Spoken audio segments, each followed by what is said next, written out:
happy hour with Lunch and Ben on the. Oh yeah. We have to. Even though I'm still. All right, we're live in 3, 2, 1. 3, 2, 1. Oh wait, whoops.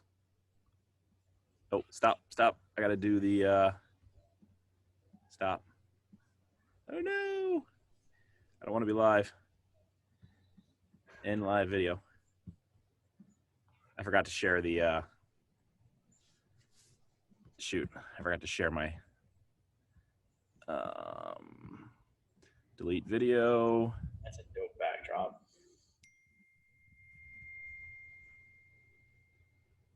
All right, here we go. Start screen share application. See?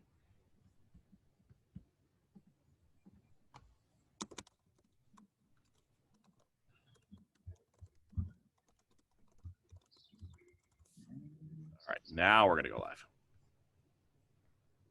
All right, now we should be good. Boom, shaka. You should be outside. Oh, I will be in a little. Dude, it's cold down here. It was it's like 62 out right now, I think. It's not too bad. We'll take it. I just got hoodie weather. Well, of course, it's always hoodie weather in my house.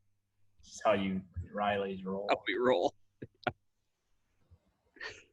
Oh, that's good. Crazy day today. Good day today, though. Some big news to share at some point, but somebody's getting an offer today. I will tell you that. Is it the thing that you told me about last week? Yep. Ooh, son. Yeah. So it's happening. And you know what I did? I fell victim to my own advice this week. And I always tell people, put yourself in the customer's shoes, always. And in a client advisory relationship, I failed to do that this week. I got really anxious this week about a number of things, and I really pinged a couple of prospects like way too hard. Like if you ever catch yourself doing that, is you get so anxious that you want the business, and the business is going to be there. It just wasn't the right timing for the client. And when I say the right timing, it's like literally a week. We talked a week ago. And to me, it's like Monday morning, me, 6:02 a.m., like in somebody's inbox, in your face, blah, blah, blah, blah, blah. And the guy finally, and I emailed him again on Wednesday. And I'm pinging him. And he finally called me today. He goes, Ben, he goes, we had 2 of our employees show up with COVID this week. So we had to literally shut the place down. It's a bar, it's a restaurant, it's a distillery, it's a whole thing. And I could just feel it in his voice. Like he left me a voicemail and I could hear it in his voice, like, bro, just chill, like one of those things. And he goes, we have to unpack everything this weekend. We have to sterilize the distillery. We have to sterilize the winery.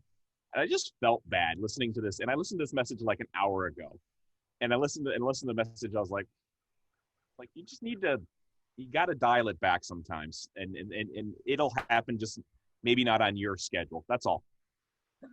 Yeah. Well, that happens to me a lot. Like I'm always hypercritical of us and me.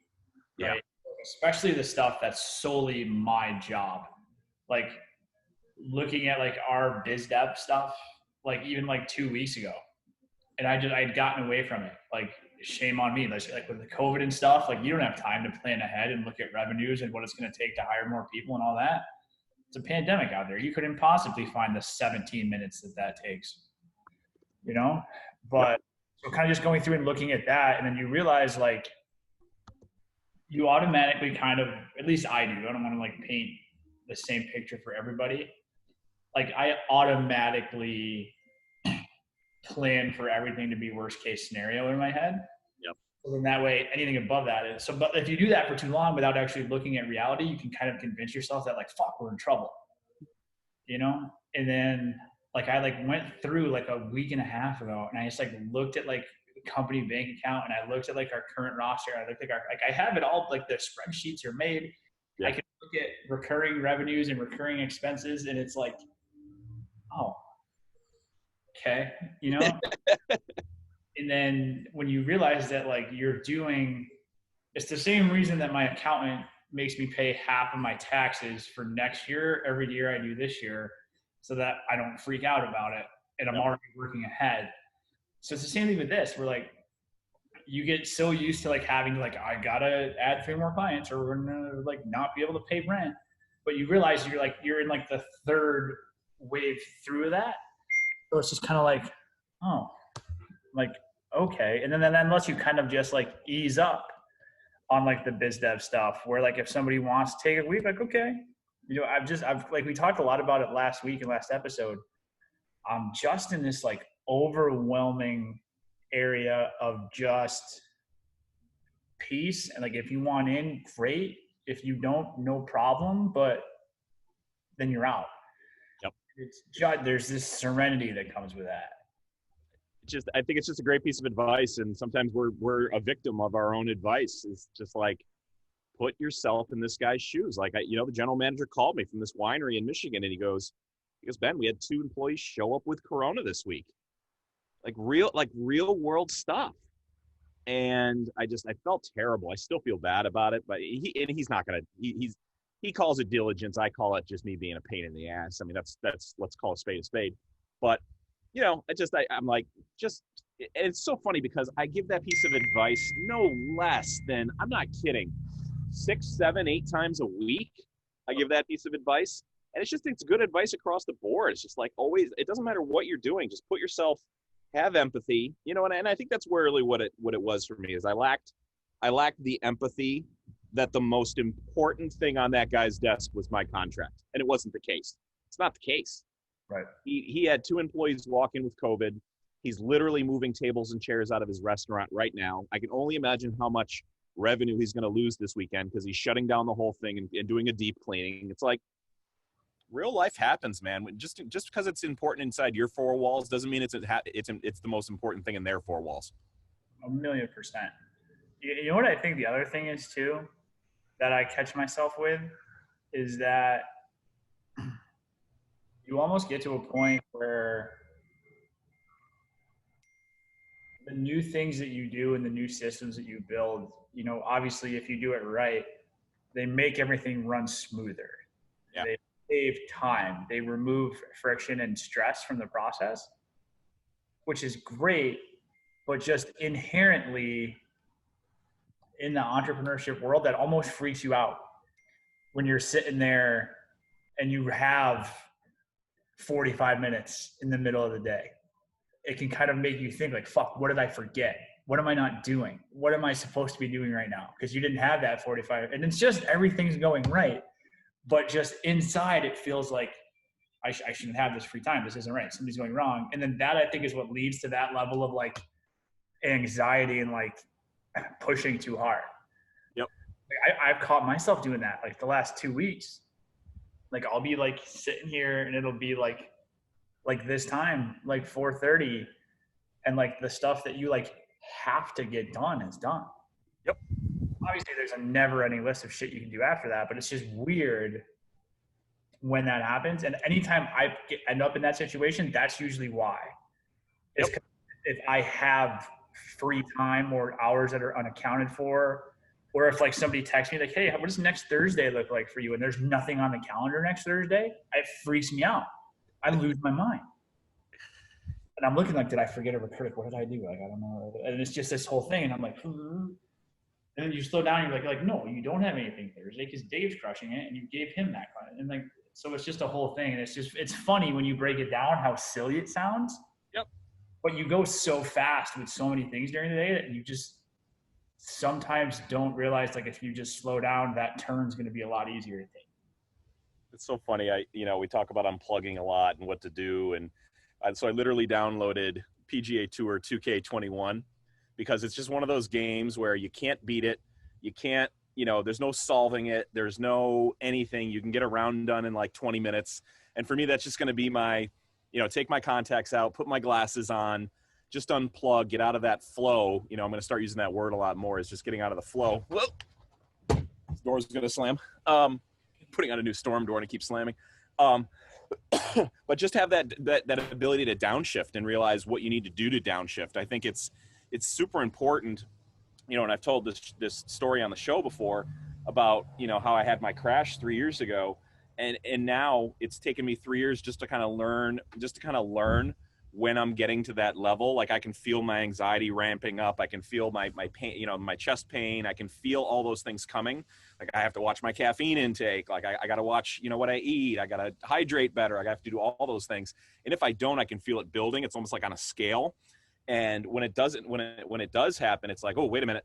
You really need to downshift here and make sure you're doing all the right things. But for me, it's just like, download an insurmountable game, have that 45 minutes to myself in the evening after everybody's in bed, and then go upstairs, read for half an hour, and listen to my music and go to bed. But it's important. It's so important to know that about myself. And I took myself, that crash in the middle of Podunk, Pennsylvania, about an hour outside of Baltimore 3 years ago. But I needed that moment because I needed to learn about myself to be able to, when to dial it back. But I'm with you. I feel more anxious. It's something I say all the time, but it's true. I get nervous when the phone stops ringing. Like, when you hear my inbox, that's my text box from clients right now. And it's big, it's great news, it's good news, but it's almost become like, if it goes silent for 20 minutes, I'm the guy that's like looking at my phone. I'm like, what's the matter? Who's pissed off at me? What's going on? One of those things. That's a weird feeling for sure. Well, and it is. And I think it's because just the nature of like what you do, especially, is that it is like your time and your knowledge and just your voice in the room. So anytime that you don't have like the most like tangible of outputs on a day-to-day or week-to-week basis, it's tough to tell if you're doing a good job. Like, right. All of like any like straight consulting clients we have, that's a huge struggle for me, because I mean, you've seen our stuff. Our stuff is so granular. 4x, you get this a week. Yep. And it's just one of those things where it's like, it's hard to tell when you're doing enough. And like, they're happy, like, great, like, awesome. But like, should we be doing more? And then it's like, fuck, am I doing too much? Am I over delivering? Am I spending more time here than I should be? So it's like, that would drive me nuts. That's been a big thing for me the last month. Well, but you corrected me on one client and gave me some subtle reminder of, in the whole scheme of things, what it is. So I think it's a good, and that's, Mike says, unplugging is key. When I was working from home, I was never unplugged, and I inadvertently took it out on my family. Yeah, man, I'm with you right there. I make it a point to leave the computer at work now and keep my time, keep my time as my time. It's hard. And so I slept better this week than I have in 5 years. Better 5 years. I was talking to a friend of mine, and he asked me why. I was talking to him on Tuesday, and he goes, how are you sleeping these days? Because that's a good gauge for me. Because if I can't turn it off, I don't sleep well. So if I can turn it off and I've physically exhausted myself, then I sleep great. So Monday for me was the first time since the middle of March that I was able to, put the Ferrari on the Autobahn and just open it up completely from 8:30 in the morning till 2:30 in the afternoon. This is the first time I've been home by myself for 6 months. And I literally sat down and I documented how much I was able to accomplish on Monday, Tuesday, Wednesday, Thursday this week. And it was remarkable. And I'm not saying that for a pat on the back or an attaboy. Like, I went to bed, I think I told you, like, Wednesday night. I was asleep at like 10 after 9, like even before Siobhan goes to bed, and she gets up at 4:30 in the morning. So for me, it was like, oh my God. And she asked me the same thing. She goes, are you okay? Like, the only time I sleep like that is when I'm sick. And she wakes up the next morning, and I saw her before she went to work. She goes, are you okay? I go, yeah, I'm great. She said, you never sleep like that. And I go, I know. I said, this is the first time I've been able to work like that. But to Mike's point, I caught myself in that same scenario. Like, if I was having a crummy day at work, or if I couldn't unplug, I would lash out at the kids, or I'd lash out at Siobhan. And it's so unhealthy. But the fact that we're even having this conversation, I think one of the huge keys about doing this show on a weekly basis, even if it's 4 o'clock on a Friday afternoon, we usually do it at noon, for me is just to talk about those things. It's like, listen, you're revving too high, or you're doing too much, or, you know, it's okay to breathe. And my accountant did the exact same thing this week. He's like, he looked at the numbers. He's like, Ben, life's good. He goes, it's paying off, you know, it's paying off. He goes, it's okay to downshift every once in a while. But great point, Mike. Thanks for the comment, man. Appreciate it. I was talking about it with one of my friends who has a business right next to us yesterday or the day before. And like, it's this show for me and you, but it's different for everybody. But it's the same way, like if a baseball player is struggling, you know, you can like watch all the film that you want, but like you just can't figure it out. But like you might have a teammate that's going to see something that you're doing that you're not, or Yep. coach or whoever. And I think that there's a very similar dynamic with this, that sometimes that you get so deep into your own head on stuff, or we're just thinking about you're 7 steps ahead of where you're at now, that just having somebody that like knows you and your personality and your business and your tendencies to be like, bro, like that's your 17th most important client. Like, calm down. Like, it's gonna be fun. You know? I just know there were 17. Oh, that's right. I told you. That's right. So, but stuff like that, which when you hear it, you're like, well, yeah, duh. But you're already so far down the road trying to diagnose stuff that you're not like right here. And I just think that that's just super important. You know, and we default to like the entrepreneurship, business owner stuff, but I think it's just in life. Yep.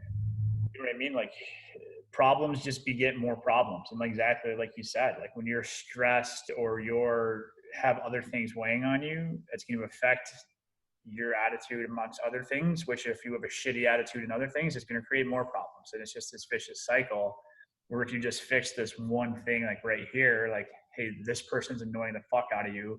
Okay, go have a 12-minute conversation with them and fix it. And then everything else, the rest of that hose just unkinks. Yep. But like, we just don't acknowledge that or talk about that enough. Do you do any like meditation or anything like that, or do you have like a Calm app or anything? I'm just now starting to tap into that stuff. No, I just like working out for me is that. Yeah. That's all I care about for that hour. I don't care about my phone. I don't care about anything. You know, I'll put some music on, whatever, but that's just it. Yeah. And like for me, it's really beneficial because like you have to stop and be present and think about, you know, your form or your rep or your set or whatever it is. And it's just kind of a nice thing. And then obviously I'm not smart enough to understand like the biological stuff behind it, but the endorphins and a bunch of other things were great. But like, that's the closest thing I have. And it's tangible. The mornings where like, if it's a scheduled workout day and I don't, I'm just miserable to be around. Mm-hmm. But like when I get up, heaven forbid, I get up a little extra early and do it. Mm-hmm. I'll walk in here. Dave thinks I was like snorting cocaine in my apartment before I came. Like, wow.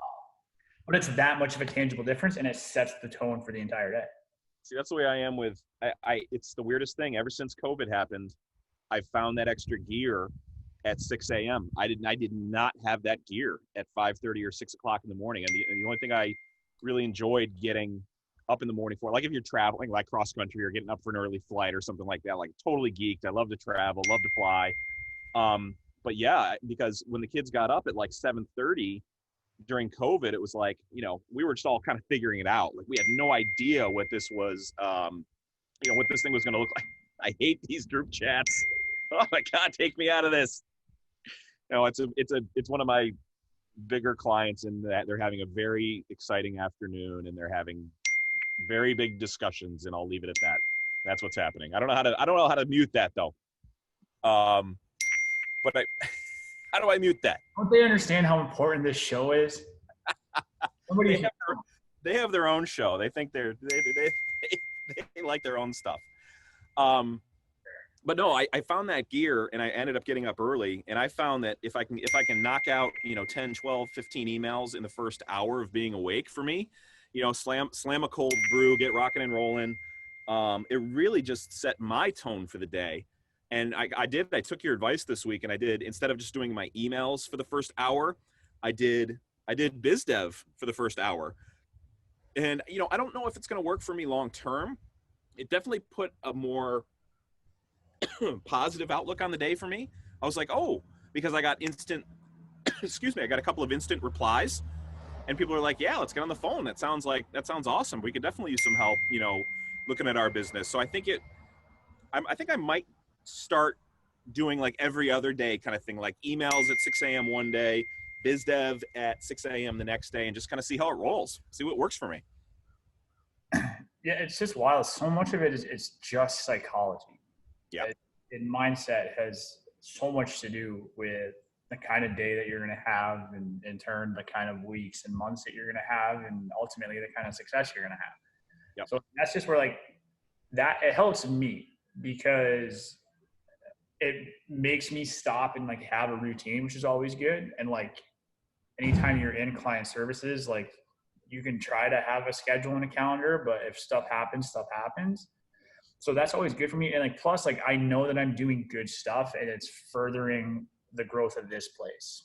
You know what I mean? So like, that's where like, I feel good. And then that gets my juices flowing. Cause then I start immediately again, like as those conversations progress and it comes closer from biz dev to new client, then you start thinking about campaign ideas and fun stuff for them. And then that ultimately triggers, that might not work for them, but fuck, it worked for these guys.